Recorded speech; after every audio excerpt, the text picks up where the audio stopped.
Aabot na sa mahigit 114,000 ang mga pamilyang naapektuhan ng lindol sa Surigao del Sur noong linggo. Ayon kay Governor Alexander Pimentel, nagdudulot ng takot sa mga tao ang patuloy na aftershocks, kaya't ilan sa kanila ay nagbabalikan sa evacuation centers.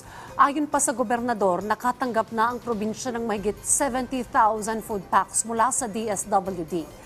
Samantala, mahigit 200 bahay naman ang naitalang totally damaged sa lalawigan. Una nang nagdeklara ng state of calamity sa lugar. Pinaharas po namin lahat ng mga buildings ngayon kasi sabi ng pinbox, although crack-crack sabi, lalo na yung mga eskwelahan, although nag-crack sila na malalaki, baka bumagsak sa dami ng aftershock, baka lumaki yung crack. So, na-declare muna ako ng no classes at saka no work. Para may inspection po ng mga engineers namin at saka ng DPWH engineer